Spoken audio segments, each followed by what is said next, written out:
नमस्कार दोस्तों, आज हम एनसीईआरटी क्लास 7 की ज्योग्राफी का चैप्टर 3 पढ़ेंगे। ठीक है दोस्तों, तो चलो दोस्तों, चैप्टर का नाम है हमारी बदलती पृथ्वी। ठीक है। स्थलमंडल अनेक प्लेटों में विभाजित है जिन्हें स्थलमंडलीय प्लेट कहते हैं। आपको ये जानकर आश्चर्य हुआ कि ये प्लेट हमेशा धीमी गति से चारों तरफ घूमती रहती है। प्रत्येक वर्ष केवल कुछ मिलीमीटर के लगभग पृथ्वी के अंदर पिघले हुए मैग्मा में होने वाली गति के कारण ऐसा होता है। पृथ्वी के अंदर पिघला हुआ मैग्मा एक वृत्तीय रूप में घूमता रहता है, जैसा कि क्रियाकलाप में दिखाया गया है। देखते हैं, क्या आप जानते हैं? एक रंगीन कागज की छोटी सी गोली लीजिए और इसे जल के आधे भरे हुए बीकर में रख कर दीजिए। बीकर को तिपाई पर रखकर गर्म करें। जल गर्म होने पर आप देखेंगे गर्म जल की परतों के साथ कागज की गोली भी ऊपर उठती है और ठंडे पानी की परतों के साथ यह गोली नीचे बैठती है। पृथ्वी के अंदर इस तरह पिघला हुआ मैग्मा भी इसी प्रकार गति करता है।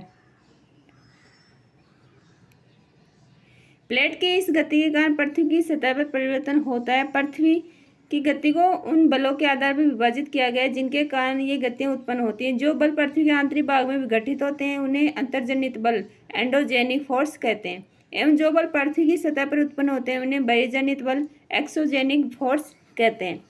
चित्र 3.1। अंतर्जनित बल कभी आकस्मिक गति उत्पन्न करते हैं तो कभी धीमी गति। भूकंप एवं ज्वालामुखी जैसे आकस्मिक गति के कारण पृथ्वी की सतह पर अत्यधिक हानि होती है। चित्र 3.1 देखते हैं, ये स्थल रूपों का विकास। जैसे पृथ्वी की गतियां, अंतर्जनित बल और ये बहिर्जनित है और अंतर्जनित है। अंतर्जनित में कौन से आएंगे? आकस्मिक बल, और दूसरा होता है पटल विरूपण बल। तो आकस्मिक में कौन सा आएगा? भूकंप आएगा, ज्वालामुखी आएगी, भूस्खलन आएगा। और पटल विरूपण में पर्वत निर्माण का बल। और बहिर्जनित बल में कौन सा आएगा? अपरदन और निक्षेपण, नदी बहता जल, पवन, समुद्री तरंग और हिमनद। ठीक है। स्थलमंडलीय प्लेट। भूपर्वतीय में अनेक बड़ी एवं कुछ छोटी कठोर असमान आकार की प्लेटें होती हैं जिन पर महाद्वीपीय महासागरीय सतह टिकी है। ज्वालामुखी भूपर्वतीय पर खुला एक ऐसा छिद्र होता है जिससे पिघले हुए पदार्थ अचानक निकलते हैं। चित्र 3.2 ये देखते हैं। चित्र 3.2 एक ज्वालामुखी प्रॉपर्टी। हमने गए जो दूसरा चैप्टर था उसमें देखा था प्रॉपर्टी, मेंटल और लास्ट था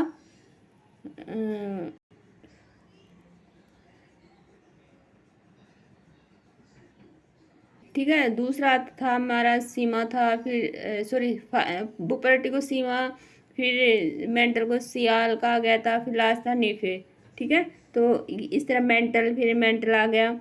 ये मैग्मा कोस्ट है। ठीक है। ये मैग्मा कोस्ट है। ये लावा निकल रहा है एक नली के द्वारा, निकलने हुए भाग को क्रेटर कहेंगे। और ये कुछ राख गैसें निकलती हैं, ये जो निकल के ऐसे आ रहा है, ऐसे फ्लो रहा है, उसको निकास इवेंट, ये लावा। ठीक है। शब्द उत्पत्ति एंडो अंत एक्सो बाह्य। ठीक है। प्लस जेनिक उत्पत्ति किससे होती है? Genetic, endogenic, exogenic. क्रियाकलाप। एक बर्तन ले, उसे जल से भरकर ढक्कन से बंद कर दे तथा जल गर्म करने के लिए रख दे। अब कुछ मटर, चम्मच और मोती ढक्कन के ऊपर रख दें। आप क्या देखते हैं? जैसे ही जल में उबाल आता है ढक्कन भी हिलने लगता है। जो वस्तु आपने ढक्कन के ऊपर रखी उनमें कंपन होने लगता है, दाने नीचे जाते हैं और चम्मच के कंपन से ध्वनि उत्पन्न होती है। इसी भांति जब भूकंप आते हैं तो पृथ्वी में कंपन उत्पन्न होने लगता है। इसी प्रकार स्थलमंडलीय प्लेटों की गति करने पर पृथ्वी की सतह पर कंपन होता है। वह कंपन पृथ्वी के चारों ओर गति कर सकता है। इस कंपन को भूकंप कहते हैं। चित्र 3.3 देखेंगे। भूप्रपट्टी के नीचे वह स्थान जहाँ कंपन आरंभ होता है उद्गम केंद्र कहलाता है। क्या कहेंगे? जहाँ से कंपन आरंभ होता है उसको उद्गम केंद्र। उद्गम केंद्र के भूसतह पर है उसके निकटतम स्थान को अधिकेंद्र। अधिकेंद्र से कंपन बाहर की ओर तरंगों के रूप में गमन करती है। अधिकेंद्र के निकटतम भाग में सर्वाधिक हानि होती है। अधिकेंद्र से दूर बढ़ने के साथ भूकंप की तीव्रता धीरे धीरे कम होती जाती है। ये देखो उद्गम केंद्र, ये उद्गम केंद्र है। वह स्थान जहाँ भूकंप उत्पन्न होता है वह भूकंप की ऊर्जा का उद्गम केंद्र कहलाता है। एक भूकंप की उत्पत्ति, मतलब एक भूकंप की उत्पत्ति किस तरह से होती है? ये प्लेटें हैं, एक प्लेट ये है, एक प्लेट ये है, ये आपस में एक दूसरे की तरफ मूव करती है। ठीक है। देखो प्लेट सीमा ये अधिकेंद्र है, पहुंच रही है, और ये है बुकमी तरंगें सभी दिशाओं बाहर की ओर निकलती हैं, ऐसे ऐसे मूव करती हैं एक दूसरे पे ऐसे। क्या आप जानते हैं बुकमीय तरंगे 3 प्रकार के होते हैं? पी तरंगे अथवा अनुदैर्ध्य तरंगे, एस तरंगे अथवा अनुप्रस्थ तरंगे, एल तरंगे अथवा पृष्ठीय तरंगे। इन तरंगों के गुणधर्म विश्वकोश से ज्ञात करने का प्रयास कीजिए। मतलब भूकंपीय तरंगे 3 भागों में बांटी गई हैं, जैसे पी तरंगे, एस तरंगे, ठीक है, एल तरंगे। पी का मतलब प्राइमरी तरंगे, इसको अनुदैर्ध्य तरंगे। एस का मतलब सेकेंडरी तरंगे, जिसको अनुप्रस्थ तरंगे कहेंगे। एल मतलब लॉन्ग वेव, मतलब लंबी दूरी तय करने वाली पृष्ठीय तरंगे, ठीक है। 3.4 चित्र देखो। गुजरात में भूकंप द्वारा विनाश, ये देखो। यद्यपि भूकंप की भविष्यवाणी संभव नहीं है, लेकिन यदि हम पहले से तैयार हों तो इसके प्रभाव निश्चित रूप से कम किया जा सकता है। स्थानीय लोग कुछ सामान्य तरीकों से भूकंप की संभावना अनुमान लगाते हैं, जैसे जानवरों के व्यवहार का अध्ययन, तालाब मछलियों की उत्तेजना, सांपों का धरातल पर आना। भूकंप में एक वस्तु स्थिति अध्ययन। भुज में भूकंप के झटके। 26 जनवरी 2001 को भुज शहर में रिएक्टर स्केल पर 6.9 की तीव्रता वाला भीषण भूकंप। शहर में आग, 4 कोयले अंगीठियों के पलटने का अनेक स्थानों पर आग। स्कूल सर्वाधिक प्रभावित। स्कूलों की इमारतें गिरने से कम 971 छात्रों एवं 71 शिक्षकों की मौत आशंका। भुज में निराशाजनक राहत। भूकंप के 3 दिन बाद भी हर व्यक्ति तक भोजन, कंबल, दवाएं आदि न पहुंचने का हालत चिंताजनक। भुज की तबाही। फोन लाइनें, जल पाइप लाइनें, विद्युत स्टेशन एवं संचार लाइनें सभी अवरुद्ध हो गए। भूकंप प्रभावित क्षेत्र में आपातकालीन घोषणा। राष्ट्रपति ने आपातकालीन स्थिति की घोषणा की। मुख्यमंत्री केंद्र से अपील। गुजरात सरकार ने इस संकट का सामना करने के लिए केंद्र से वित्तीय सहायता मांगी। क्या आप जानते हैं भूकंप का मापन एक यंत्र से किया जाता है, जिसे भूकंप लेखी कहते हैं। भूकंप की तीव्रता रिएक्टर स्केल में मापी जाती है। जिस भूकंप की तीव्रता 2.0 अथवा उससे कम होती है, उसका प्रभाव नहीं के बराबर होता है। जिस भूकंप की तीव्रता 5.0 होती है, वह वस्तुओं के गिरने से क्षति पहुंचा सकता है। जिस भूकंप की तीव्रता 6.0 अथवा उससे अधिक होती है, वह बहुत शक्तिशाली है। जिसकी तीव्रता 7.0 अथवा अधिक होती है, वह सर्वाधिक शक्तिशाली समझा जाता है। ये भूकंप लेखी है, ठीक है।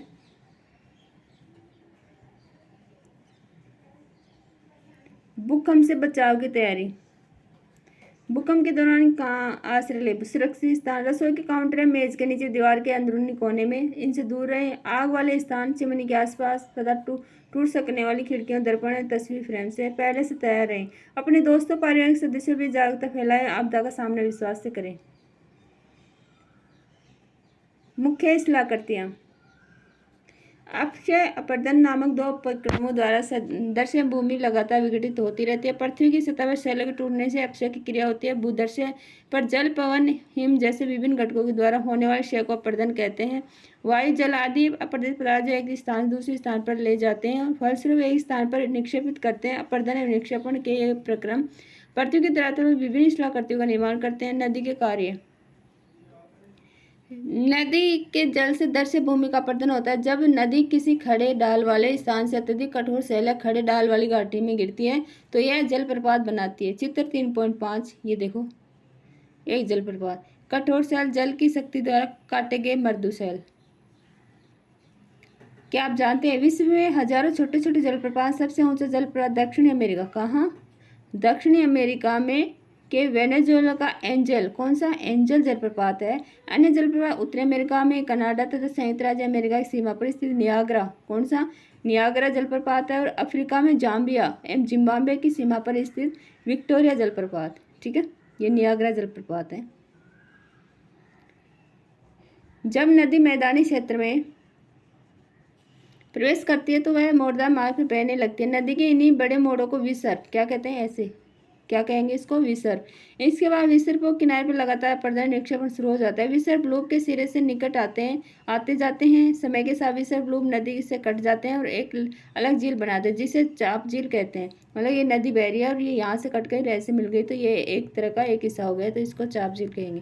कभी कभी नदी अपने तटों से बाहर बहने लगती है। फलस्वरूप निकटवर्ती क्षेत्रों में बाढ़ आ जाती है। बाढ़ के कारण नदी के तटों के निकटवर्ती क्षेत्रों में महीन मिट्टी एवं अन्य पदार्थों का निक्षेपण करती है। ऐसी मिट्टी एवं पदार्थों को अवसाद कहते हैं। इसे समतल उपजाऊ बाढ़ग्रस्त मैदान का निर्माण होता है। नदी के उत्थित तटों को, उत्थित मतलब उठे हुए भाग को तटबंध कहते हैं। समुद्र तट तक पहुँचते पहुँचते नदी का प्रवाह धीमा हो जाता है तथा नदी अनेक धारों में विभाजित हो जाती है, जिनको वितरिका मतलब जैसे नदी बह रही है, ये नदी बह रही है और ये अलग अलग दिशाओं में ऐसे ऐसे ऐसे बढ़ जाती है, उसको वितरिका कहते हैं।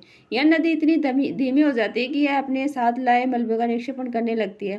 प्रत्येक वितरिका अपने मुहाने का निर्माण करते हैं। सभी मुहाने के अवसादों के संग्रह को डेल्टा का निर्माण होता है। चित्र 3.7 ये देखो, अलग अलग भागों में बढ़ जाने से इनका जमा हो जाता है और उनको डेल्टा कहते हैं। देखो ये मुख्य नदी है, ये मुख्य नदी आ रही है, ठीक है, ये और ये अलग अलग दिशाओं में ऐसे बट गई, ठीक है, तो ये वितरिका ये डेल्टा का निर्माण कर रही है। विश्व की कुछ नदियों के नाम ढूंढे डेल्टा का निर्माण करती हैं। जैसे अपने विश्व का सबसे प्रसिद्ध डेल्टा है पश्चिम बंगाल का, हाँ,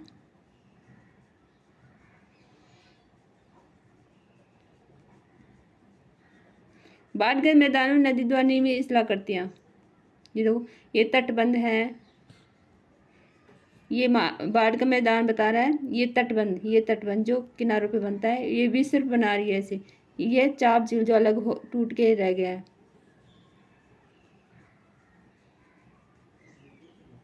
समुद्री तरंग के कार्य, समुद्री तरंग के अपरदन निक्षेपण तटीय स्थलाकृतियां बनाते हैं। समुद्री तरंग के लगातार सैलों से टकराती रहती हैं, जिससे दरार विकसित होती है। समय के साथ ये बड़ी और चौड़ी होती जाती हैं।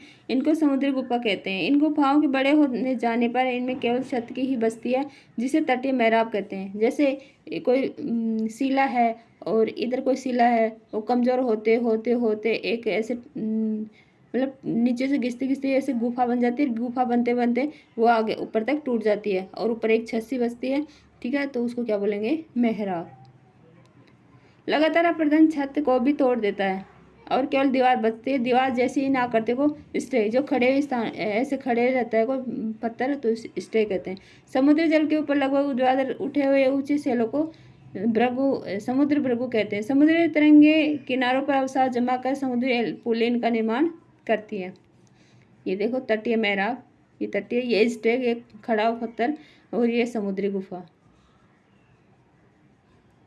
हिमनद, ये हिमनद के कार्य देखते हैं। हिमनद अथवा हिमानी बर्फ की नदियाँ होती हैं। हिमनद अपने नीचे की कठोर चट्टानों से गोलाश्मी मिट्टी और पत्थरों को अपरदित कर देती हैं और गोलाश्मी मिट्टी और पत्थरों से भूदर्शक का अपरदन करती है। हिमनद गहरे गर्तों का निर्माण करते हैं। पर्वतीय क्षेत्र में बर्फ पिघलने से उन गर्तों में जल भर जाता है और वे सुंदर झील बन जाते हैं। हिमनद के द्वारा लाए गए पदार्थ जैसे छोटे बड़े सैल, रेत, तलछट मिट्टी निक्षेपित होते हैं। ये निक्षेप हिमनद हिमोड का निर्माण करते हैं। ये हिमनद है। पवन के कार्य,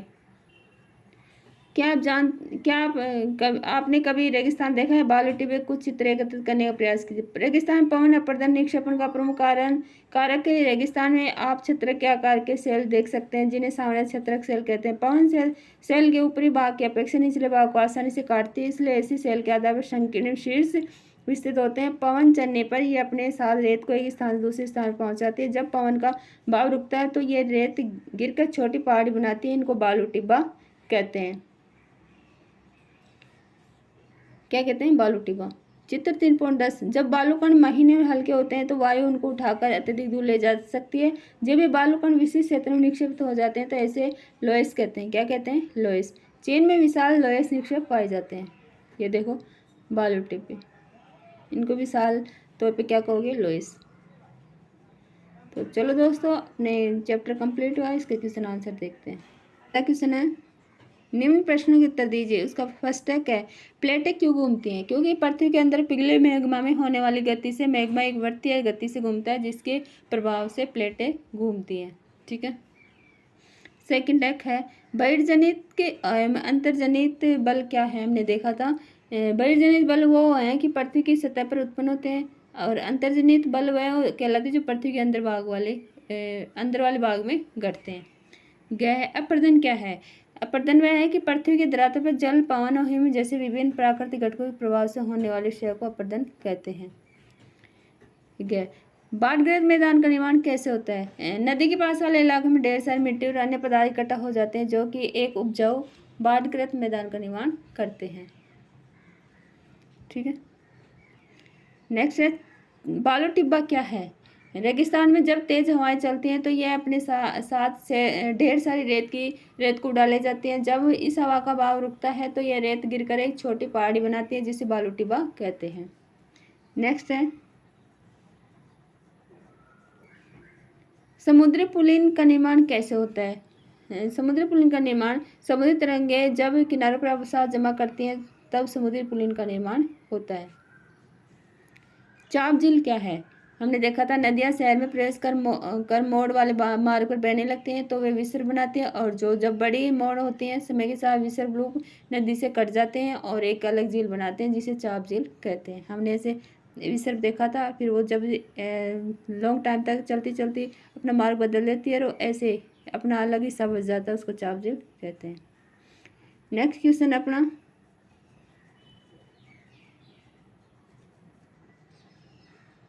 सेकंड क्वेश्चन है सही उत्तर का चिन्हित करें। तो क्या है इसका, इनमें से कौन सी समुद्री तरंग की विशेषता नहीं है। तो इसमें समुद्री गुफा भी है, किनारा भी है, लेकिन सेल नहीं है इसका।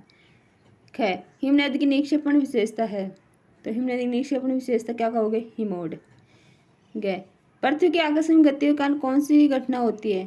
तो आकस्मिक में कौन सा आएगा, ज्वालामुखी। हमने भूकंप भी देखा था, ज्वालामुखी भी देखी थी।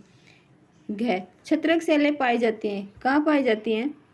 छत्रक शैलें पाई जाती हैं रेगिस्तान में, हमने देखा था। नेक्स्ट चाप झील यहाँ पाई जाती है, कहाँ पाई जाती है। चाप झील पाई जाती है नदी घाटी में।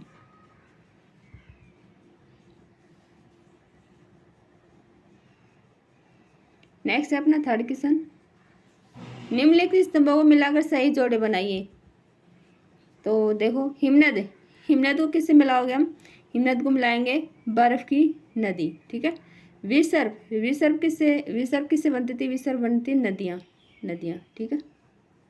पुलिन क्या था, पुलिन था समुद्री तट, ठीक है। बालू टिब्बा कहाँ थे, बालू टिब्बा थे रेगिस्तान में। जलप्रपात कहाँ था, एक कठोर पहाड़ी पे जो पानी गिरता है ऊपर से नीचे, उसको जलप्रपात। तो ये कहाँ आएगा, ये आएगा जलप्रपात आएगा कठोर संस्तर शैल, ठीक है। भूकंप क्या है, भूकंप है पृथ्वी का कंपन, ठीक है, पृथ्वी का कंपन, ठीक। नेक्स्ट देखते हैं कारण बताइए। फोर्थ क्वेश्चन है कारण। तो इसका फर्स्ट है कुछ सेल छत्रक के आकार में होते हैं। तो देखा था हमने, कुछ सेल छत्रक के आकार के होते हैं क्योंकि हवा सेल के ऊपरी हिस्से से ज़्यादा निचले हिस्से को आसानी से काटती है, जिससे ऐसी सेल का आधार संकीर्ण होगा और शीर्ष विस्तृत होगा। ऐसे संकीर्ण होगा और ऊपर का भाग ऐसे विस्तृत होगा। नेक्स्ट है बाढ़ग्रस्त मैदान बहुत उपजाऊ होते हैं, उपजाऊ होंगे क्योंकि नदी जब अपने तटों के बाहर बहने लगती है तो पास वाले क्षेत्रों में बाढ़ आ जाती है। उस बाढ़ के कारण पास वाले इलाके में महीन मिट्टी और अन्य पदार्थ इकट्ठा हो जाते हैं जो कि उत्पादन के लिए बहुत ही अच्छी होती है, इसलिए बाढ़ग्रस्त मैदान उपजाऊ होते हैं। नेक्स्ट है समुद्री गुफा स्टेक के रूप में परिवर्तित हो जाती है। हाँ, क्योंकि समुद्री तरंग सैलों से टकराते हैं और उन्हें बड़ा और चौड़ा कर देते हैं। जैसे समुद्री गुफा, इन गुफाओं के बड़े होने के बाद इनमें सिर्फ छत बसती है, लगातार ये तरंगें टकरा कर छत को भी तोड़ देती हैं और केवल दीवारें बसती हैं। इन सैलों से दीवार में परिवर्तित हुई आकृति को स्टैक कहते हैं। भूकंप के दौरान इमारतें गिरती हैं। हाँ, जब स्थलीय मंडल प्लेटों की गति करने पर पृथ्वी की सतह पर कंपन होता है। ये कंपन पृथ्वी की सतह पर चारों ओर गति करता है, इसकी तीव्रता के कारण इमारतें गिरती हैं, ठीक है। तो चलो दोस्तों,